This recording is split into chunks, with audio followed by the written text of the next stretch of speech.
Mbote lisusu bandeko nangana bandeko oyo ngai tokutani kaka ndenge to mesana kokuta na biso na bino au rendez-vous de l'information de l'actualité, au rendez-vous de la vérité. Bisika ba vérité bimelaka, bisika ba information ya makase bimelaka, pambate to la kate pona kolukela bino ba information. Yango pe to sala plateau oyo pona koyamba mutu nyonso tu oazana posa koya aye na ye au lobby ba réponse na yo kaka. Toko beta masolo bandeko na ngai ya Congo, masolo ya Kinshasa. Banani baza banguna ya Congo, banani bakoteka Congo. Lelo Kinshasa ekomi mulunge, banda kweza partout, bakoteka balobite pour la raison d'insécurité. Basali boye pour la raison d'insécurité. Tout le monde a il y a peu, quelques jours, bakangi ba responsable ya DGRK. Bakangi secrétaire général ya urbanisme et habitat pour la spoliation. Oyo batu bake batiki butu batiki bang. Bakangi bato ya agence ya grand travaux. O bazolo bama l'année prochaine tozo totaliser 10 ans na lobaki na bango. Boye bisabiso boyibi combien? Lelo to ana dossier msusu. Ubunga maka parce que za dossier makasi révélation. Mbote mwana mbokarma. Mbote ndebeleze. Tokutani lisusu. Wewe tokutani lisusu. Santé malamu. Non, santé za malamu te. Santé za malamu te parce que oyo eza koleka lelo tozoyeba lisusu te tozokende wapi. Alors. Tomoni ozongi mbangu na plateau ya tokomi wapi. Eloko nini memio na plateau ya tokomi wapi? Mwana mboka, mwana kolo pangu na yawa vraiment ezali mawanene. Toza koyeba lisusu te tozokende wapi. Na yawa lisusu pona dossier ya Onatra. Tozalaki na yo lobby. To sutuki na Onatra mukanda moko eye balobi no gare centrale. Gare ya Onatra. Deux ministres ba signé mukanda, akomeli premier ministre balobi gare fe longwana. Oh, batonga hotel, ba restaurant. Zelanan. Gare centrale. Ouais. Gare centrale ou Gare centrale ka ya biso moko ya boulevard. Gare centrale ya boulevard. Oya Gombe. Oya Gombe ya Onatra. Balingi ba délocaliser yango balongola yango place wana. Désaffecté yango selo mukanda na bango. Balobino ba pesa film moko ya Africa World. Soki ba pesa Africa Mall atonga ba étage, ba hôtel, ba chambre, ba restaurant, ba tia marché ya Gambela. Oh, marché ya Zando ekoma kuna toyebite. Alors que Kinshasa munene. Pourquoi Zela. Batonga ba hôtel na marché na gare centrale. Oui. Balobi bazui Africa Mall. Atonga oyo babenga yango marché commercial. Oui, mall yango wana. Oui, na kati kuna. Ba hôtel nini parce que peut-être bon ministre à cause de la chambre azoaka peut-être mu pepe ya fleuve to éviter non toujours que de wapi et puis na lingi na talisa opinion bandeko baza kolanda biso ba ministre oyo ba signé eloko oyo bazali banani azali ministre des infrastructures travaux publics et reconstruction na madame la ministre du portefeuille. Va signer, va comme le premier ministre. Transmission de la note sur les projets de réaménagement de la site gare centrale en partenariat avec Africa Mall. Et l'ingi kolobani ninde. Bandeko baza kolanda biso, bolanda biso na bokebi. Mukanda oyo et respecter procédure te. Nasi na expliqué plusieurs fois dans l'émission. Tango nini l'État congolais a coqué ko désaffecté bien entreprise. Il y a liboso oyebina Onatra et la société, il y a l'État. Il y a des mandataires nommés par le pouvoir actuel, c'est-à-dire nommés par les chefs de l'État. Il faut d'abord na interne Onatra na direction générale.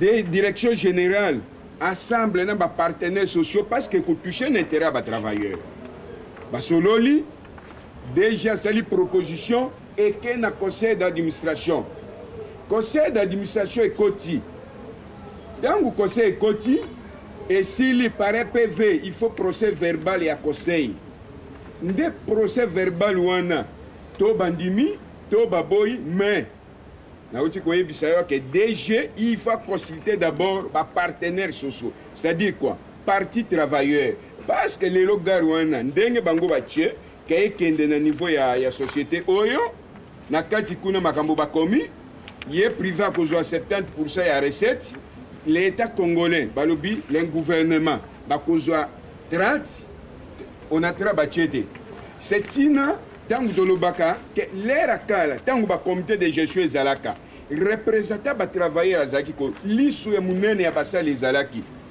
na niveau ya onatra et l'équipe même pas la direction générale zelana nous oui na lingi avant que tokoba parce que dossier oyo ekosala nzoto Mali pour d'abord na moni mwana mboka Thomas Luaka oyo azalaki secrétaire général ya MLC c'est-à-dire ministre oyo auti na opposition pour que bokoka ko comprendre pona nini même ceux qui manifestation ezali ya ba congolais ba revendiquer okomona kaka batu wana babandi kosala ba déclaration bazo telemela parce que bango baza bien lettre zaboyi président ko patienter na tanga intégralité nango parce que ba intellectuel ba kolanda ermoko ba koyoka du moins Thomas Luaka na Wivin Mumba Matipa baya ko contredire.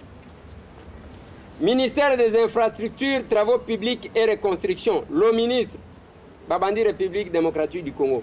Ministère du portefeuille, le ministre Kinshasa le 15 décembre 2017. Référence ya Thomas Luaka. CAB bar mine tiré ITPR bar TLL bar 1663 bar 2017.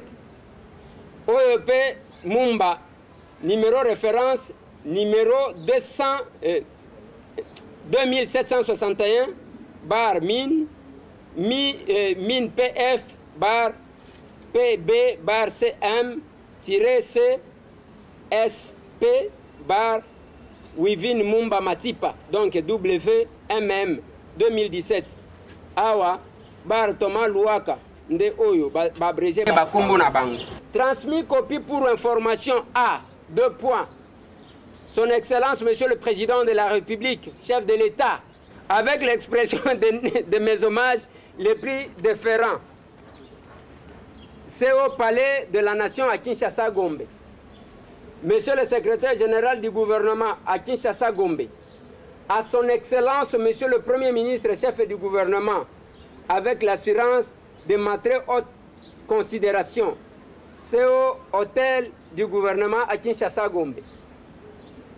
Concerne transmission de la note sur le projet de réaménagement du site de la gare centrale en partenariat avec Africa Mall. Excellence Monsieur le Premier ministre, nous avons l'honneur de porter à votre connaissance que dans le cadre de recherche et de ressources pour développer des infrastructures dans la ville de Kinshasa, la Société commerciale de transport et de port, STPCSA, nous avait transmis pour disposition l'offre spontanée adressée par la société Africa Mall SA pour réaménager et moderniser la gare centrale de Kinshasa. Bandekonanga bolandaka parce que awa makambu ya urbanisme ya habitat ekoya makambu ya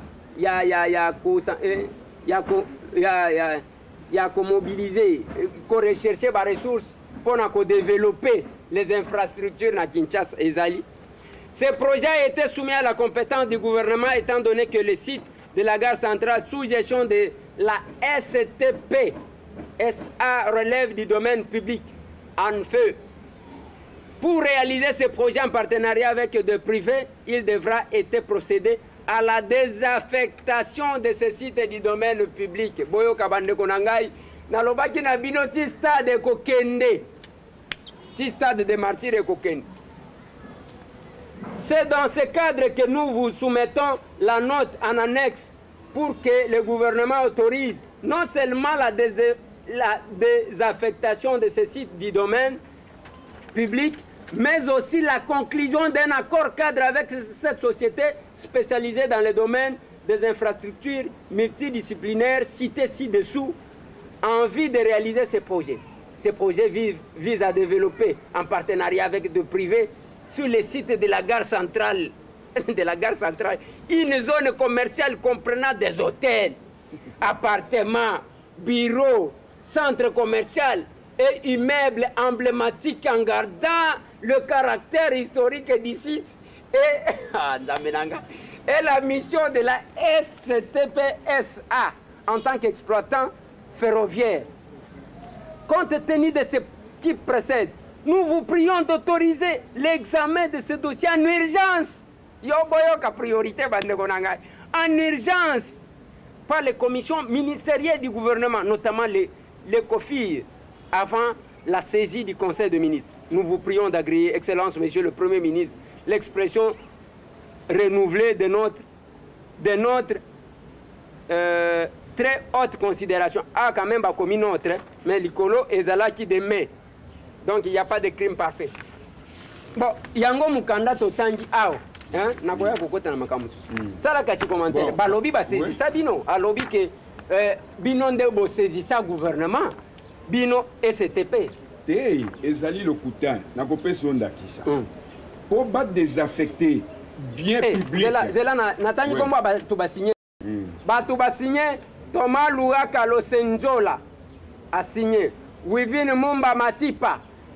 Thomas Luaka Losenzola, ancien secrétaire général à MLC, ancien président de l'Assemblée nationale, ancien opposant. Et Wivine Mumba Matipa, majorité présidentielle. Papa Lobama Kambo. Bon, c'est-à-dire quoi? Nanengi Bandekwaza Kolandanga, il y a procédure, il y a désaffectation, il y a bien public. Namibé Konabiso. Pour désaffecter bien public, par exemple les gares centrales, ici Bango va pour niba tonga hôtel, parce que l'hôtel ils sont na Kinshasa, n'a pas appartement. Alors, il faut d'abord. N'a pas immeuble emblématique. Donc, comme est emblématique. Il faut le niveau interne, direction générale, à consulter les partenaires sociaux parce que quoi? Ils ont touché directement l'intérêt à travailler. Oh, les gens ont 10 mois d'impayement. Jamais le ministre va intervenir. Deuxième chose, déjà pour soumettre à le conseil d'administration. Le conseil va cotiser, le conseil va adopter et qu'il y a titel pour votre formation. Tricherie dans Bango. Vous voyez que le domaine est battu. Ils ont relevé la compétence du ministre des Transports. Donc, va violer même le vice-premier ministre José Makila. Il n'est même pas en application. Il n'est même pas oui. Plus grave encore, pour moi, la régularité est allée dans la lettre avec beaucoup de précipitation. Écarter le vice-premier ministre José Makila parce que il y a à côté le Mélango. Mais il y a Kangi Bango. Il y a mis balé. Comment Bozako Boto la gare centrale, Bolobi Bopes Afrique est mort pour Atunga, Botel, Babylon, on a Bango. On a trahi Mokoza, copiété. Pourtant, la carte oui. Et puis, on a très allé sous-têter la madame et la ministre du portefeuille. Comment la ministre du portefeuille, alors que la société a yemutazali kota lango na liste, applié koutouté, et zanetio papa. Olobimbo, Bilamba. Mais bango mi balende ba comité. Ministère ya portefeuille nani. On a très foyer quand même. On a très évité. C'est-à-dire amplier vice-premier ministre José Makila parce que Kobanga na bango ezali ke a kondima projet wana te. Parce que quoi? Lelo domaine ezali domaine technique, c'est-à-dire ils a relevé la compétence, il y a ministre titre technique. On a travaillé moko pour citer on a travaillé la carte qu'on a travaillé à soumettre qui bango mais boni bosali lettre bo transmettre la premier ministre pour bozo accord la premier ministre société yemoko ayebi kututé que muganda boko qui pas premier ministre ezali tricherie. Pourquoi? Parce que ba biaiser procédure ce qui conseil direction générale tini la conseil va adopter et qu'il na batitel transport d'abord concerné ya bosso parce qu'ils allaient pour relever le domaine ya batterie. Les autres ont mon dossier au Ticoleka. Nous avons intervenu les locaux pour récupérer le site Sokopao. C'est vice-premier ministre José Makila.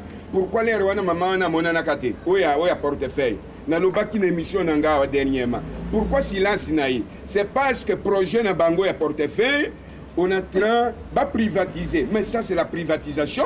Deuxième soki ekena batitel nde batitel ba proposer na conseil des ministres conseil tango ekokota ba adopter conseil ba adopter ba sali proposition de loi parce que les atiko bango moko ba relever que ça désaffectation et que na parlement va adopter et que na sénat de président de la république akoya kozwa par voie d'ordonnance pour na ko désaffecter bien nini site wana ya gare centrale parce que kobo sa gare wana ba congolais mingi ba kufa ndo mona ba dessiner mémoire wana même à titre de respect il faut qu'on respecte mémoire abatoa bandeko ba kufa polelo bango ya ko proposer ba tonga hotel ba chambre afungoli fenêtre mu pepe kota na fleuve mais ça c'est grave et après ordonnance à chef de l'état de président ko na 4 ordonnances akolo balobino sont chargés de l'exécution soit les membres du ministre de l'infrastructure et non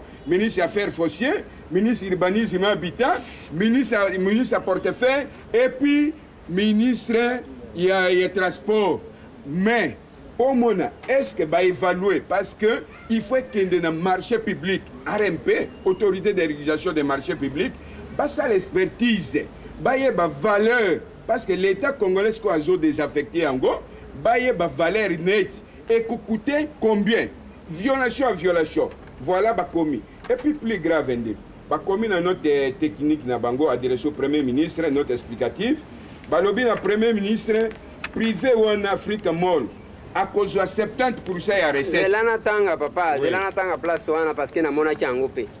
Engagement wana tozana point 4. Engagement commun. Le parti s'engage à constituer une société chargée de la réalisation, de l'exploitation et de la gestion du projet, dont la répartition du capital social et de la société de gestion du projet est proposée comme suite. Premier tiré. La République démocratique du Congo, 30%. Africa Mall, 70%.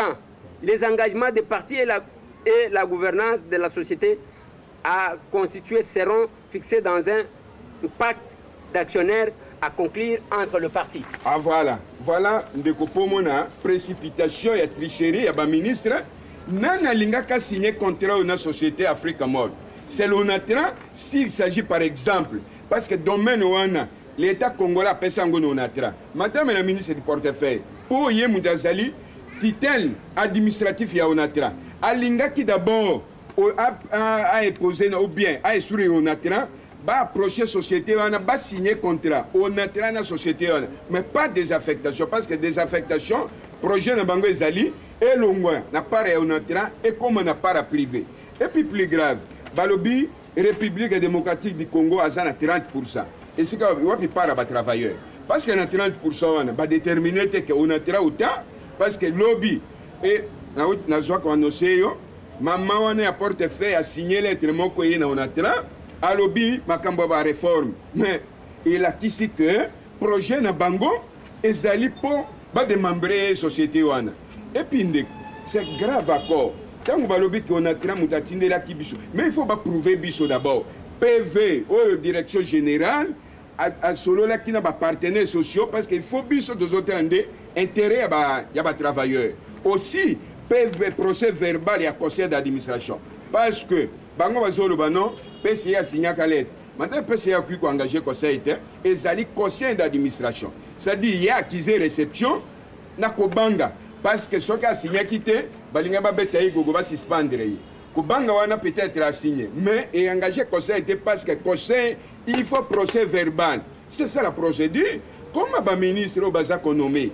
Procédure même à des engagements. Baké à côté. L'État comme.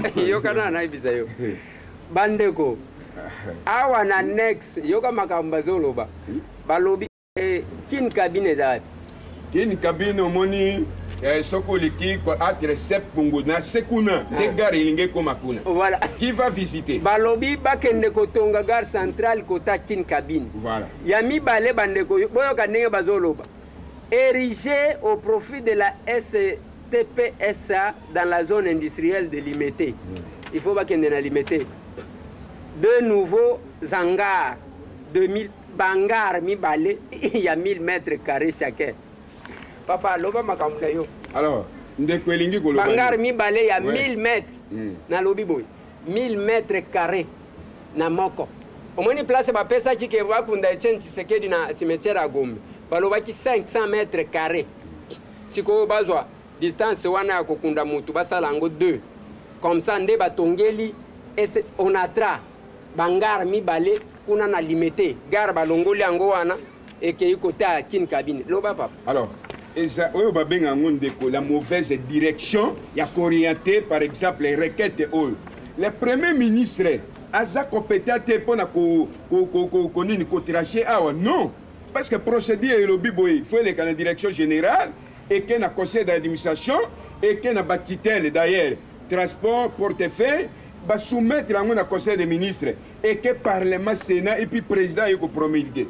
Comment Bango va comme le premier ministre pour avier accord? Ça ne se fait pas. Le premier ministre était compétent. Il ne peut pas, sans vraiment travailler basé, sensibiliser. Dans l'autre État, directeur général, nommé par le chef de l'État. Vous voyez que moi, je vais bloquer. Les lots vont travailler 10 mois de paiement. Ndeko, attaque banque. On a tiré autorisations à 30 millions. Attambolo moins 4 banques. Ceux qui bayokani les lots. Lobby pas banque à l'ubi boya ko zombongo na 11h. Tant que vous kende na 11h banque à l'ubité. Il faut que OP sabiso bandako. Non na visita qui ba banque na butu. Mais les roi ministre à portefeuille. Ba o bazakana mo adi na ba banque. Non, mais ministre à portefeuille intervient à côté. Nous avons des projets na ezali. D'abord, oyebi en face à garage centrale. Ba botolo na tra batonga immeuble. Soko côté à Tre Beach, batonga lisusu immeuble. Soko kena limité ba villa menacée.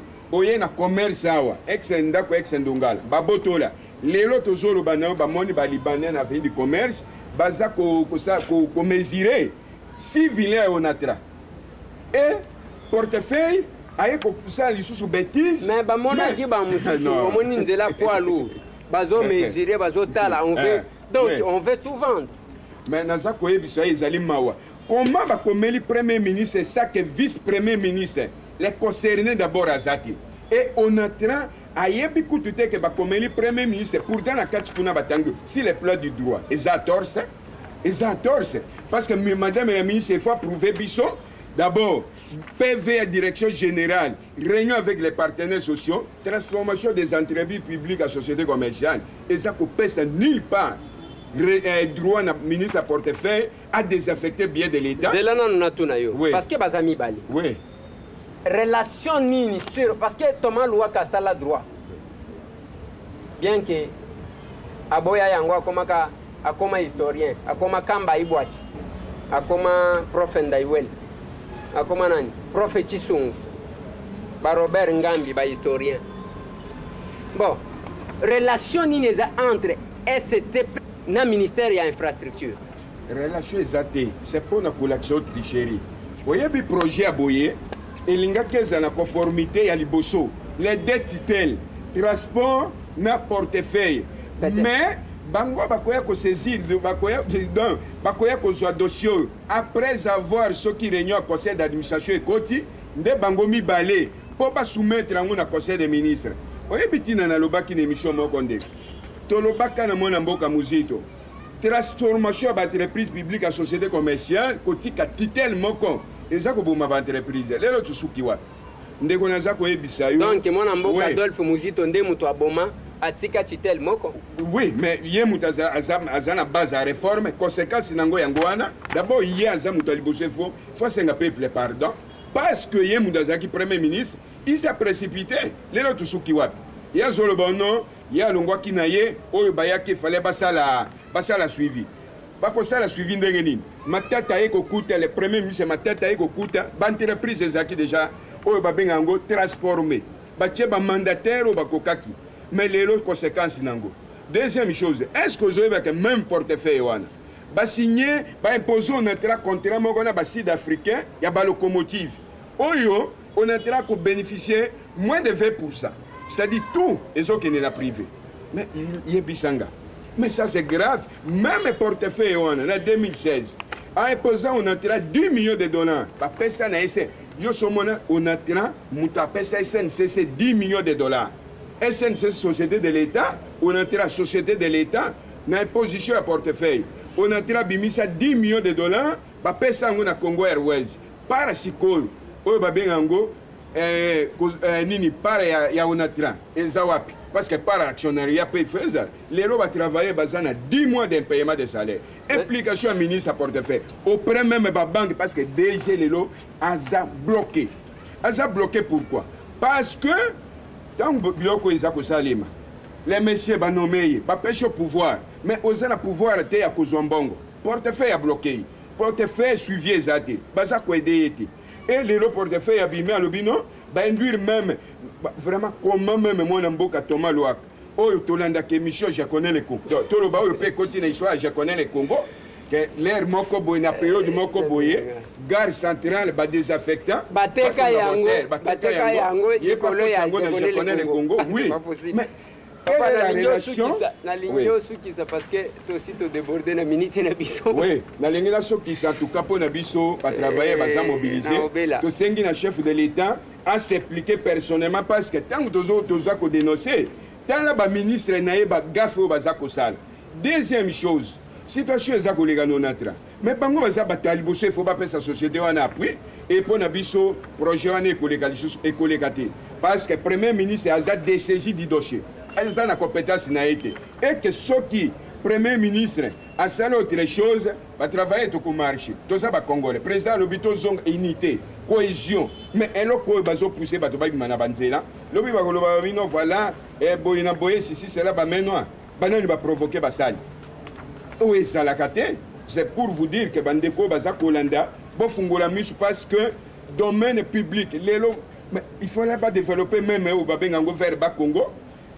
Pas ces akuna, pourquoi qu'on a bakotonga, ceux qui va privé, il faut créer une cité à Sika, au lieu de son bacan à cette ville. Donc, procédure, sali biloko, ils ont respecté. Et pour le syndicat de Lubino, de côté les Milango, va travailler, va déjà formé, va se préparer. Merci. Merci, moi, Namboka Armand. Boyebi qui n'a qu'obé la pour Namboka. Wana, ce sont ces gens qui montent des complots pour me faire du mal, pour m'inquiéter. Yango. Tolingi to katoma luaka parce que les cas qui pona makambu ya ba marche les cas lobi wana pas ça koloba loba.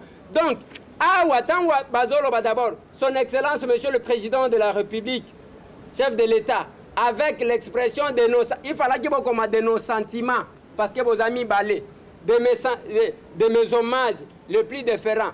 Il ne fallait pas beaucoup même de l'expression de nos hommages. Il fallait que, avec la volonté à Kebiso Togolia, vous vendez tout. Même l'emblème et Mboka Nabiso, gare centrale, et Kotika la Namboka Nini, gare wana is a salité. Bokoko c'est la insécurité. Ceux qui vous en a posé à Kotonga Bamol, rond-point Willery Yangoyo. Et si qui sabino makanisi mayele botongi mole ya munene wana bosali banzele koleka na se et koleka boye banzela misusu likolo pour que embouteillage sale matin boko sala yango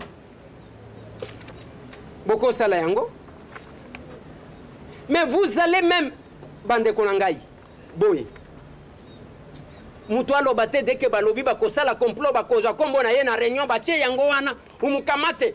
Pourquoi on ne l'inquiète pas? Pourquoi on ne l'a pas encore arrêté? Pourquoi il a liberté? Yangoyo.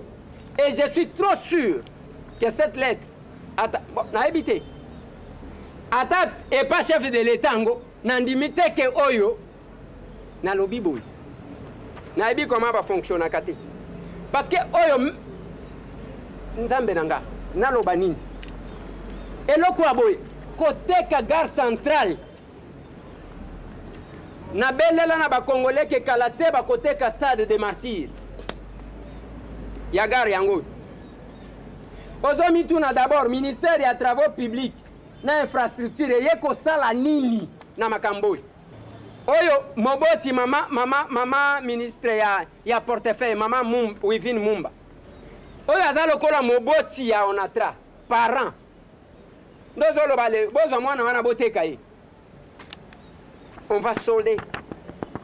Nangina bakisela comment un peu rapidement parce que aussi tolé. Oui, bikawa ba yo ka chef de l'état bazakola taillé donc pour bazwa kitis phrase moko ba komia yo moko tanga. Ainsi donc un réaménagement progressif est encouragé et c'est dans cet esprit que le gouvernement a apporté le soutien nécessaire au développement du projet Kin Oasis.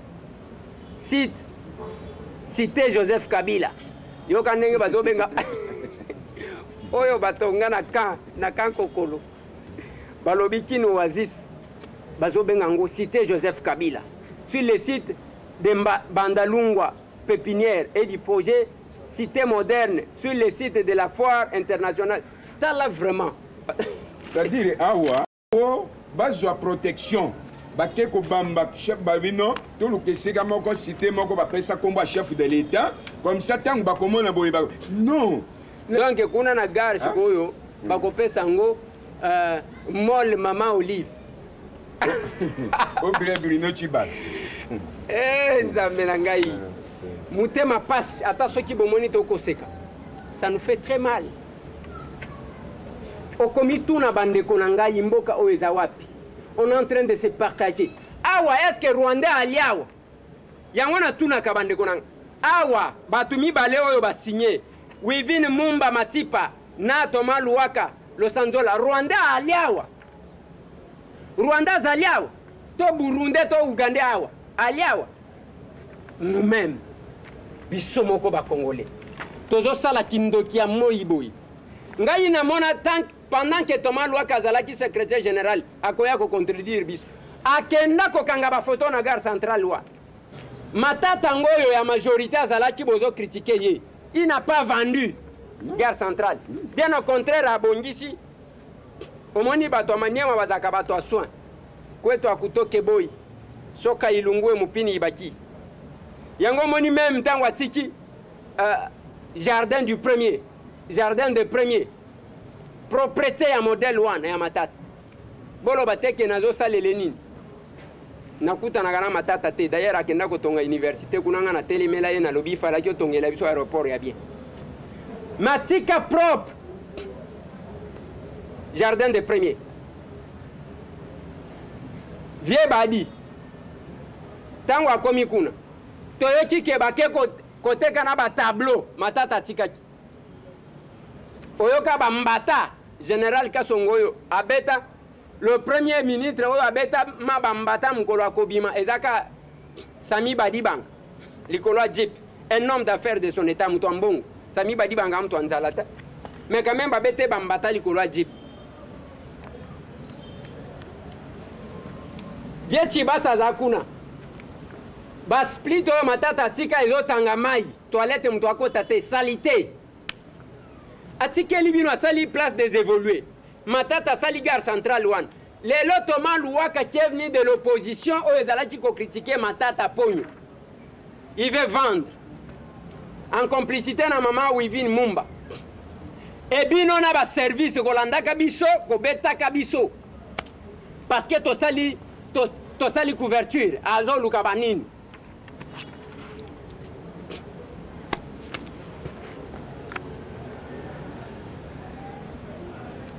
ça nous fait mal. Tokotala, nous savons que bakosala bango pelo comme côté. Parce que Zamboka moko ya laissé aller. Il suffit seulement que Bamba Kombo ya raïsi à l'eleki. Yango cité Joseph Kabila. Hein? Yango yo awangate mtu na komi cité Joseph Kabila yango. Wana mususu ya foire. Tokenda na papa Léon na makambo ya foire. Ti bateka balobao ba logements sociaux et comme cité moderne. Nani akoko takuna mobula lelo gare centrale balingi bateka papa tomona oyo eza problème merci